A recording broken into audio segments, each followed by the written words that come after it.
Well, welcome everyone. And I wanted to take a very special welcome to a guest that is actually starting a new journey for this podcast. We came up with this idea and I reached out to beautiful Selwa Mitchell. And we're going to actually turn some of our podcasts into chapters that we are going to turn into a book for Selwa in the end, and tell her incredible story that has so many twists and turns. And I mean, starting from when she was 3 years old. I like to do things the hard way. Yeah. Welcome, Selwa. We're so proud that you're here. Oh, thank you. I'm honored. Husband, Scott, who is with her. Thank you. And I think we just wanted to give a little bit of an intro when you were born and with your diagnosis. And then we were going to use today to do all the chapters with your husband, who is like your knight in shining armor, exactly. she told me. Yes, that's exactly the way to put it. Go right ahead. Well, so I was diagnosed with cystic fibrosis at the age of 3. And back then, the life expectancy was 7 years of age. So you can imagine when my parents received a diagnosis like that, the doctor said, just enjoy every birthday because you don't know how long you'll have. Fast forward. Do you have siblings? Or? I do. I have a brother. Is he older or younger? He is younger, but bigger. And I always say he's my younger, bigger brother. And he does not have cystic fibrosis. He is a carrier. And so my nieces most likely are carriers. His beautiful wife, Vanessa, I don't know if they ever tested her for the gene. I can't remember. But what he did when we were married, we tested his sperm. Is that what we did, or was it your blood? But I was like, that was not my sperm. Okay. It's been a few years. I would just remember being like, he has great sperm. He's just like, it's a blood test. Okay. Like, it's not that bad. Yeah. Well, anyways, I remember so he wasn't a carrier. So that means that him not being a carrier, that our children would not have cystic fibrosis, but they would be a carrier. Kind of that, what is it when we learn in science, the half recessive. gene. Yeah. Because CF is a recessive gene. Mm-hmm. So I had to have like the 2 small C's. And then it's crazy because my mom's from Lebanon and my dad's from Oklahoma. Oh, so wow. for them to have the 2 little C's all over, across the world, and they came together, and then here I am. I'm just, again, so I'm so blessed because being that the life expectancy at that time was 7 years. Well, I'm 45. That's so wow. And because it is a testament to the medical, like how much it's amazing what the medical field has done to prolong our lives. Because it is work. It's a lot of work to be where I am today. So when you were a child, you told me that your parents raised you like there's nothing wrong with you. Yes. How I say it is no limitations, only a harder fight. I can get to the same place you can. I just might have to work a little harder to get there. My parents put me in dance, which has always kept me active and never made me feel like, oh, you can't do that. You have cystic fibrosis. No, you need to stay in a little bubble. My mom and dad pushed me to just be like everybody else and made me feel like everybody else. I didn't think anything was different. Don't we all do treatments? At the time, it's like... all the way back as a child, what was it? Your treatments like? So it's vigorous. Was it manually still? Yeah, so at first it was manually with the CPT, and then it moved to the vest, which I did not like the vest at first. But I had to learn. And then, again, it really is a CF. You can guard yourself from CF. Because it's going to fight you. Again, I always have to say, it's not my body that's damaged. It's the CF. It's the CF. So my body's fighting the cystic fibrosis because for so long, I felt like there's something wrong with me, and it's not me. I'm strong. I'm just battling a disease that's trying to kill me. Could you tell a little bit what it actually is? Which part? The cystic fibrosis? Yes. Okay, so it's a genetic disease that slowly attacks your insides, your lungs, your kidneys, your liver, just everything. And eventually to pancreas. The point, your pancreas. He knows, actually, he could probably describe all this way better scientifically than I could. Did you want to describe it a little better? I think you're hitting the Okay, The high so notes. and then the main thing with cystic fibrosis, it is an invisible disease, and that can be hard in the sense that I'm fighting this battle and no one knows what I'm fighting, and that was how I wanted to keep it for so long. I liked that I could hide this from people. In fact, when we first met, I mean, I tried to hide it from him, because to me at the time, I was a vulnerability and I was embarrassed and I didn't want to share it. Can you In- tell yeah. us, like, how did you meet? Okay, so you want to say? Well, it was St. Patrick's Day in Dallas on Greenville Avenue And at 10 p.m. Yeah. No way. No, So- but so I had been working all day at Arthur Anderson and I was an accountant and I wasn't going to go out that night. And he had been drinking all day and he wasn't going to go out that night. So that's kind of the part. And then Right. we saw Yeah, each other. How old are you guys at that point? 23 and, 25. yeah, 23 and 25. Okay. Imagine that. Oh my Yeah. gosh. Us at 23 and 25. So I want to know details. You're both on Greenville Avenue, 10 Yeah, p.m. so Where are you at? I started the day at 10 a.m. at a buddy's house, and we spent the whole day on Greenville Avenue, and went to dinner, and then somehow made it out to go see a friend's band that evening. Because I'm pretty sure someone had passed out, and it was at Chris. Chris had passed out. Y'all were definitely not going to go out. Yeah. And then, And then I was just like, I want to go see Alligator Dave. no, you 'cause- wanted to go see me. You just didn't know Yeah, it. you didn't know it, right. So anyways, we made it to go see this band. We're holding ourselves up at that point. Yeah. at Like the Chris, bar. I think, told the same story like 5 times. Yeah. So I'm standing at the bar, and I literally just turn around, and she's walking by, and I was just like, Oh, oh. an angel. It was. He's It was like- just, it's all I could see. Totally. Aw. Everything else just became a blur. And I Little had did to he know talk what to he her. was getting And I just into. kind of reached out to her. I was like, hey. Yeah. Oh, like just Yeah. like that? Yeah. And he was not sober, thankfully, because I feel like, I mean, he doesn't talk a lot, but when he does, it's important. But he's not one to just seek out just anyone at a bar. So thankfully, he had liquid courage. And I mean, I'll talk to anyone. But at the minute I saw him, I was like, okay. Like then though, he like said he was like 21 or something, and I was like, great. Of course, I meet someone that's younger than me because I was like, But then you were like, no. Or what'd you say? Yeah. You were, I don't remember exactly. But Yeah. It was, the details are a little fuzzy right there. but, Especially for him. Yeah.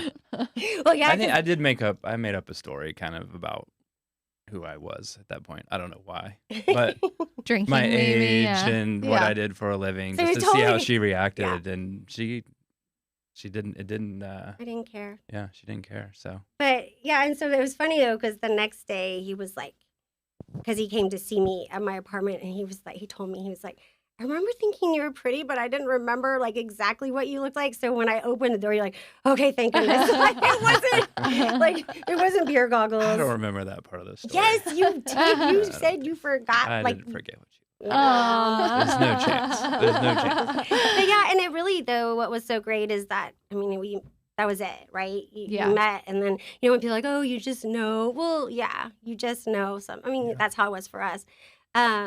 But yeah, and the main thing here was that I don't open up about CF because it is an invisible disease. And to me, I mean, at the time, it was a vulnerability, and I was more embarrassed to share it to the point where my mindset would be, so whenever I get married, how am I going to hide my treatments from My husband. my husband? Like, Oh, that's like really? really, that was my thought process, that I actually was going to hide this for the rest of my For the life. rest- forever. Wow. And so, but he broke down my walls. And now I look at it too, though. I don't look at my disease as vulnerability. I actually look at it as my strength. I look at it as it's something that I fight every day that makes me stronger. And I've evolved from it. I'm a better person because of it. So now if I do share who I am and what I am or about me, you have to be worthy of it because, I mean, I have to see that you can unconditionally accept me, because there are people that don't want to accept this hard life. I mean, Like- I'm not easy. Like, how do you explain that a little more? So, well, I guess you can say in college. I mean, there was a few boyfriends that the minute they found out how difficult it would be to be with me, I mean, they made it very clear that was not a road they wanted to go down. So I kind of got guarded in that sense about sharing who I was, because I had been hurt by being vulnerable, and to the point where, they're shallow enough to just not see me as a person, but just see me as a disease. Which, you know what? Hey, if you can't handle this, I don't want this. Like, I don't want you. Yeah. Like, and I was just blessed that. So for him, I mean, I kept on not telling him, and then because I was trying to hide it, but it was like God would not let me hide it. Could you tell that there was anything going on? Not at all. No, not. I Yeah, really it's couldn't. invisible I mean, at the time. It was like the way that I found out was miraculous. It was really just kind of God told us in a interesting way. Tell me. So I was Bill. standing in the kitchen of her apartment one day. We were getting ready to leave. How long are you together at this point? Mm, Man, not even A a month, month, maybe? probably. Yeah. Okay. 3 or 4 weeks. I was not ready to tell him anything. Yeah. But yeah. Anyway, so I'm sitting there in the kitchen. We're getting ready to walk out the door, and I just happened to look down, and there's mail on the table. And I wasn't snooping or anything. There was It's just right there. yeah. I'm I mean, an it idiot. was literally there was an envelope on top of the mail that said it said something to do with cystic fibrosis Well, it was clinic. the bill. Yeah, it was, like the. Yeah, from the clinic, Mhm. and I looked at her and I just said, "Do you have cystic fibrosis?" And I was like, I can't believe you just Did asked me you that. even know what that was? I didn't know what it was. I mean, I knew it was a disease, but I Okay. had no idea what it Mhm. entailed. No, that point. at that point, you had no clue what you were getting into. Well, But I appreciate that I you didn't decided to. had it like that. But I yeah, just- no, and then so yeah, I remembered like you looked at it and then you looked at me and I was just surprised that you put that together to ask me that, and I was just like, yes. I mean, honestly, do. I can't believe I just asked you. I know you did. I know.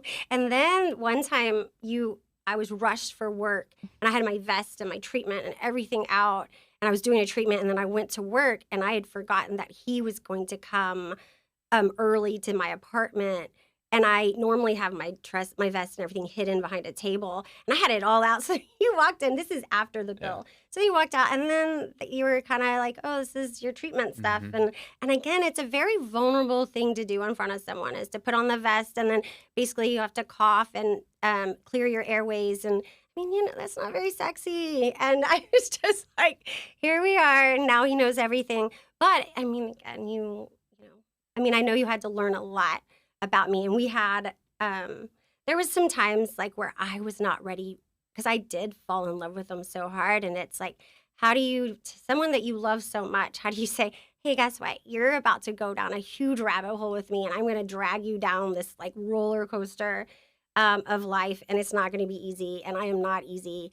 And I didn't want to do that to you, but you were like, yeah. I was I'm going on to let you not do it to me. Aw. Yeah, don't make me cry. And you're not Aw. doing anything to me. But You're I- allowing me to be part of the journey. Well, Wow. well, thank you. And that's another thing that is really awesome, and it's another aspect of our journey together, is that we're kind of jumping, but we've That's been okay. together for so long, and he's endured so much because of me. And there has been a few times during the pregnancies and during transplants that I'm physically fighting for my life, and it's a life or death situation. So when you are in that mindset and you are in this position to just, you're fighting, you can't have a feeling of burden.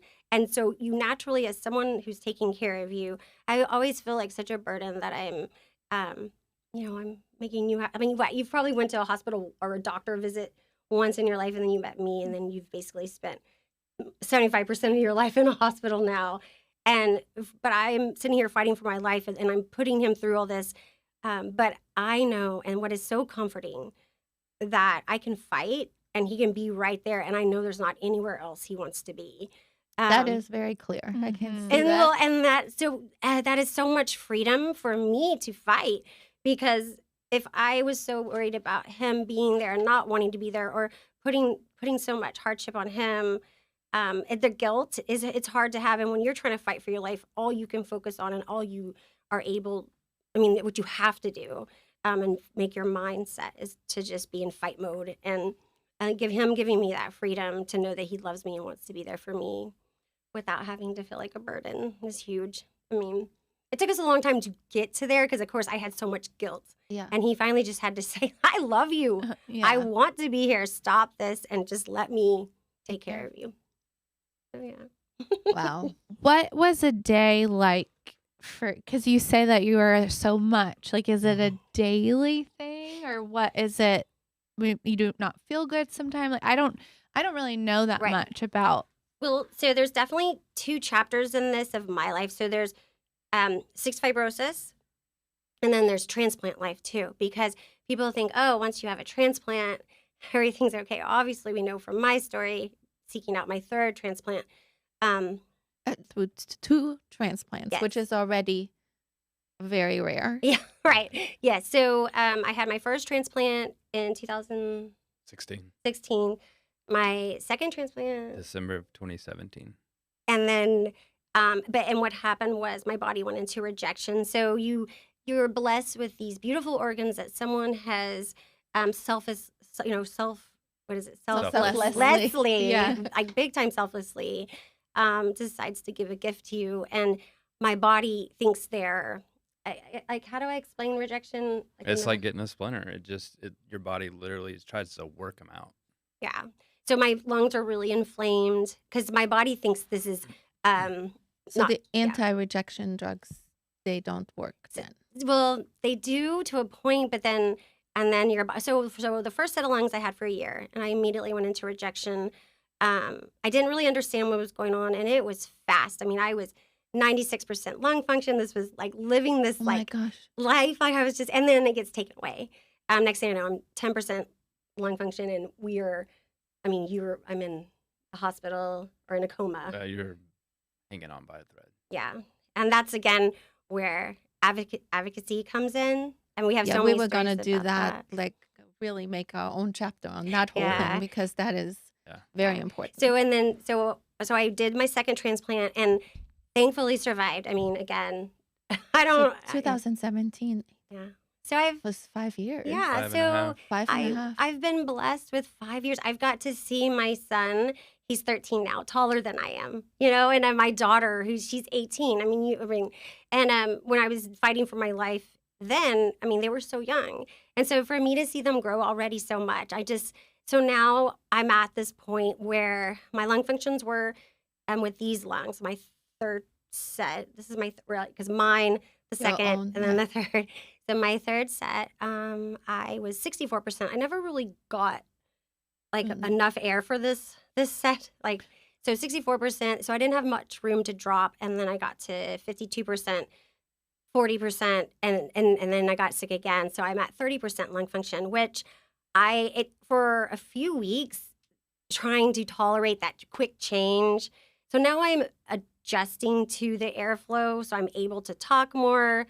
But when you're used to 50%, and then all of a sudden your body just goes to 30%. So there was a few weeks where I was like, I don't know how I'm going to tolerate this. But I've built up an endurance the last 2 weeks or so, because I used to teach yoga at 22%, because I knew I had a microphone and that helped. But I knew how to take the deep breath and use my airways as much as I could to be able to talk, because again, you need a lot of air to talk. But so it's about building endurance. So right now I'm at the point where I'm 30% lung function. It's a very vulnerable situation. I'm kind of on the edge, meaning that's why right now what we're doing is we're lining up with Duke and Phoenix some evaluations for a 3rd transplant. Because if I do get sick again, I don't have much room. It'll be the next time I get sick, or if my body decides to fight my lungs. There's no reserve. Can I? This may be such a dumb question, No. but is there any possibility that it can go up? Well, no. So, okay. So your lungs are like tissue, like skin. And so, when you get a scar, your scar never goes away, right? Well, so my tissue, they scar and they scar over. And so that's how I lose function. There are some cases where I might get 5% back, but right now I'm at 30% to 35. So it just depends on a good day, because inflammation, it's like when you have a headache and then you don't have a headache, because inflammation comes and Yeah. goes. So my lungs sometimes can be inflamed more. So it's just, it's unpredictable, but from a mindset of it all, I'm kind of used to this. I'm used to it. So to me, if I can breathe, I'm okay. It might not be 100%, but I'll take 30%. If I'm still functioning, and being able to be a mom and a wife, and I'll take my 30%. And so it'll depend when we go to Duke, I'll be evaluated like through the ringer, like test after test, and they'll decide, okay, right now you're stable, so let's, wait it out a little, because the last thing they want me to do is get on the table and die, because a third transplant. The problem with a third is because I have been cut open twice, just cut me open. There's a lot of scar tissue. So when they remove my old lungs, and then what had happened with my second, you can explain that as far as like the bleeding. And... Yeah. So just as your lungs are in your body, they kind of attach to your body, plus all the scarring from the internal incisions and taking the lungs out and back in. So that creates scarring. And so it makes it harder to take the lungs out. So in her second surgery, actually the first it's bilateral, so both lungs come out. So the first lung came out pretty quickly. And then the second one, because of some scarring, they had a little harder time with. So it took a lot longer to get that lung out. So that can be problematic with bleeding and just how long you have to be on the table with one lung. And so there is the possibility of, I guess, bleeding to death on the table. But I thought it was fun. It's not funny, but it's funny when you. But what's funny is that on the second transplant, I was either like kind of in an induced coma / drugged, hallucinating. There was like unicorns and stuff. But my friends, because my friends were always there with me and him, and they said that, so they had to leave me. I don't really understand this part, but like the part about how they had to leave me open for a few days, or... Oh, yeah, just with all the bleeding and the fluids that can build up after a second transplant, they actually did not close her back up. So they left her open. Now, it's not like it's wide open, but they did not close her all the way up. Okay. So in case they had to go back in and pull more fluids out. So I would like wake up and they'd be like, now don't move too much because you're still cut open. I'm like, what?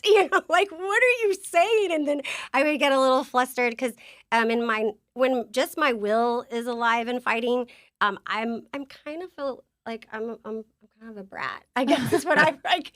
Like when I have no control over this, like I'm a natural fighter, I think. So like they would be trying they would be trying to brush my teeth, and I'd be like biting on the toothbrush. Like, don't brush my teeth. I want to brush my teeth. Like there was just this natural sense of just wanting to do everything myself, and I didn't understand that I couldn't walk because I couldn't walk. I didn't understand that. Well, she had been in a hospital bed since December 1st, and this was, around Christmas. So you've been laying on your back for 25 days, more or less. Yeah, so I went into a coma, doing handstands and muscles, and then waking up to being I need to go to the bathroom. When I couldn't talk because I had a trach, but I'd be bathroom or whatever. I don't know how I communicated to you. Or you'd be like, it didn't work. See, watch. Yeah. So she'd hold her breath, but she was breathing through a trach. So it didn't I was matter. thinking I wasn't breathing.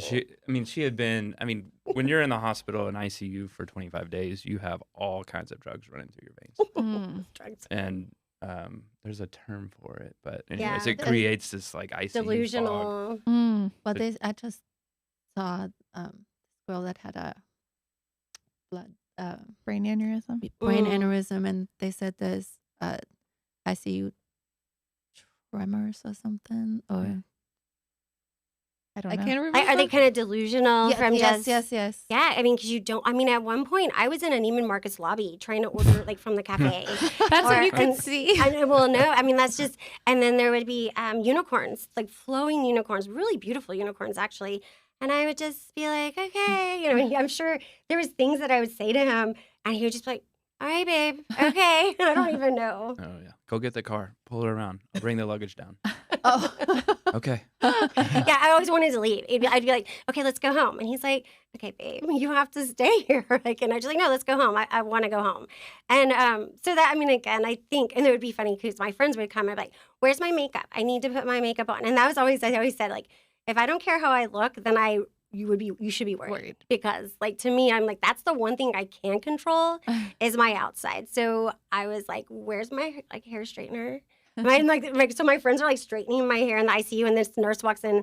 My friend said they were just like, "That's a first." Like, they were just like, I mean, that was me. It was like I wanted to. The minute you put the new lungs in me, and like I started to feel better, I was like, I want to. Let's go. Like, let's live my life again. And I think you have to have that attitude in order to survive, because it's just kind of how I do. So I want to go back to, you guys are together a month. You find out she has cystic fibrosis. You now see the vest. So I do want to ask one question before we do that, because I think people listening, like, we've kind of described it. What does it feel like for you? Okay. Like, what does 30% feel like? Like, if I went to 30, would I feel like I'm drowning, like suffocating? Like, does that scare you ever? Yeah. I mean, or you're so used to it. I don't know. Right. So I do think I am blessed in a way to be able to tolerate it.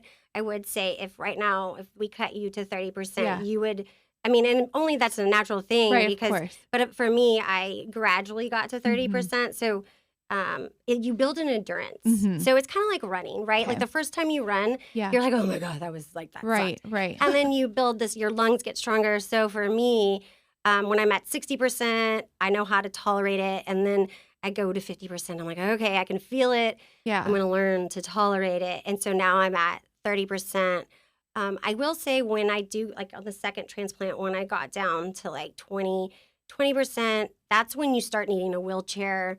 That's when you start not being able to physically move your body. That's when you need a wheelchair. Oh, She's different. Yeah. You know, most people at 30, they're in the hospital. Yeah. Yeah. You know. She's just so strong. Well, it's more just I've learned to just tolerate it. I mean, that's the thing too, is like, and I've said this, is that we are all so strong and we all have this strength in us, but I've just had to show it so much more. I've been tested so much more. So I am the one that I have to get out that sword and constantly fight. And that's why everyone's like, oh my gosh, you're so strong. I'm like, well, I am, but so are you. You just luckily and thankfully you haven't been tested, but when you will be tested, you've got this. Like it's all in us. And so yeah, so the second transplant, I did have to start being in a wheelchair. And that's when it's really frustrating from a mental perspective, because it's like my body was still strong, but my lungs couldn't keep up. And like how you said too, is there's a lot of achiness involved, a lot of inflammation involved, a lot of fatigue. But one thing I am very blessed with and God gave me is a mental strength. And because I think I've been doing this since I was 3. So I've been like slowly training for this, right? And you have to mentally just get yourself up. You just have to know that you're just kind of blessed just to be here and exist. So I'm going to take advantage of every second. So even if I do feel like crap and it is hard to breathe, I'm still here. Yeah. Right. I mean, if I'm hurting, I'm still here, then I'm still alive, and I'm okay with that. Yeah. And so it's just more of, I mean, I guess you could say it's like you kind of have the flu all the time, but it's just, but there's Advil, but I'm not supposed to take Advil. Actually, you didn't hear that.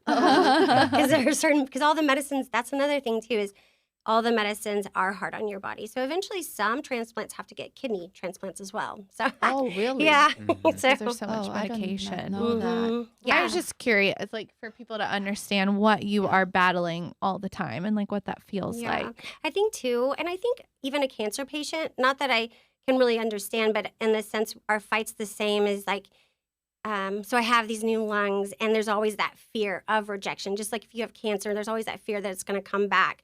And then the fear, did happen. I mean, you kind of are living in this moment. You have to live in the moment, because if you start thinking of where I am right now. So if I had so for 5 years, I was doing so well and I stayed stable.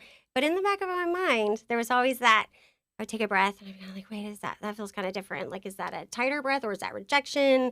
So your mind is always like going around and around, and that'll drive you crazy. So that's when your mental strength comes in, and you're just like, okay, let's just right now focus on right now. And I look at my kids, and I look at my husband, and I just look at this life that we've built together, and I'm just like, okay, I'm not going there, right? I'm here right now. Yeah. And now here we are, and it's 30% lung function. I do have a huge battle ahead. Kind of say it's like a marathon that I'm about to run without my lungs, but and the thing is, we know how to do this. Like, Yeah. like we've been there, done that. You know, the cliche, third time's a charm. God, how That's- do you feel at this time with that? With, Like being at 30% and having I to. mean, it's terrifying. He never shows it. But, you know, like she said, we've learned to live our lives day by day, and you cannot get ahead of yourself, Yeah. because if you do, you'll lose it. So take each day for what it is, and you're going to have some good days, you're going to have some bad days, and you stay in that moment, and that's how we have to operate. That's how I operate. Well, and And- I'm so blessed that I have him to do it with me. And that's the thing, is he doesn't realize he makes me strong. And I mean, that was just even not too long ago when my functions, I hate telling the story because I will cry, but my functions were dropping, and we were in the lobby of the hospital waiting to be called in. And I mean, I am not breathing. And I just told Scott, I was like, and this is after this is just like a month ago, I guess, before when my lungs, January. or January, when I started getting sick again and my functions were dropping. We were in the lobby waiting to be called in, and I was like, and I couldn't breathe, and I was like, I can't do this again. I cannot do this again. I'm not doing this again. I just kept on, and I was like laying on him, and then he just said, "Don't leave me." And I was like, and that is all I could hear on replay in my mind. That really just fueled my fight again. So here we are, seeking the third, because he was just like, no, can't like leave. you can't leave me. And I'm like, okay, here we go. Let me put my big girl pants Sorry. on. Because I mean, it is up. I mean, eventually, and I know it is up to me to be. Like, I'm so blessed with such an amazing support group. But at the end of the day, I'm the one that's gonna have to kick butt to like get through this. And now that I've made that decision, I'm willing to. Okay, I'm gonna drag you down with me. Then we're gonna just. Let's do this.